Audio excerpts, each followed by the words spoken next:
I'd already been told very near to the games that I'd be actually lighting the Olympic flame. So that gave me so much pride. First of all, surprise, and then pride that I'd been chosen to do that great, a great honour to be asked to do it.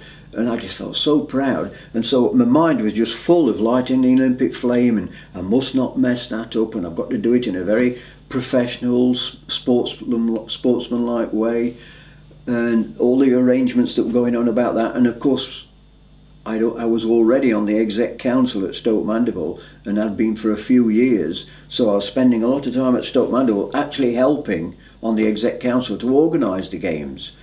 But my life by then it was changing, and as I say, lighting the Olympic flame and the pride that was giving me was taking quite a lot of my thoughts and time and effort. We wanted it to be as normal as possible and as much like the able-bodied as possible. We'd got the 400 metre track, and the flame was to be at the end of the 400 metre track, and I was to come in onto the track. This was all the teams were lined up on the sports area on the track, and of course Prince Charles as the patron, and all these big influential and well-known people were there, and it was on television and so forth. And I was to come in one end of the track and push one complete circuit of the track, and then up onto the flame base and light the flame. And that was it. And I rehearsed and so forth, trying to carry the flame and push with one hand, but on a tartan track going round an oval, you could do it, but the chair goes all over the place. And we thought, no, this is not working. And I thought, well, somehow I've got to put the flame, I've got to have my hand and hold the flame, but how can I do it? Anyway, I hit on this idea because I'd actually got a business as well by then, selling wheelchairs to other disabled athletes. And I was quite used to working with wheelchairs because it was part of my job by then.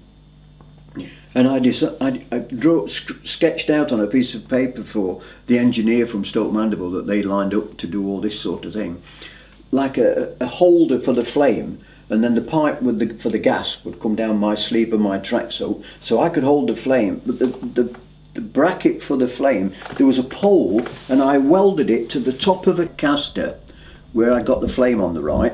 I could actually turn the front wheel of the chair. So what I did, I was pushing round the track, and I could actually turn the flame in the holder, and that was turning this rod, which was turning the front wheel, which was all I needed to go round nice and smooth round the track and up onto the base to light it. And it worked a dream, and it looked quite effective really, because it was a narrow tube, but the pipe down my arm and a gas bottle stuck at the back of my tracksuit. Obviously you couldn't really see that, but I was thinking if anything goes wrong, I'll probably go into orbit here or something like that. It worked a treat, and of course when I put the flame onto the Olympic flame, that lit the flame, and there was a guy underneath the Olympic flame that was turning the gas on and off, and he just said, well, when you're ready. And I said, right, then I'm going to light it now. And it just went poof. And I thought, crikey, I hope this doesn't have any effect on this gas cylinder up my tracksuit. But it worked a dream, and I think it looked quite reasonable. And that was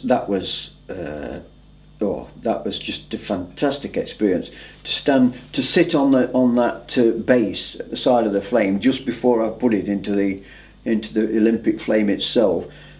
I just felt all the years of hard work and all the training and it just eclipsed everything. It was just the ultimate.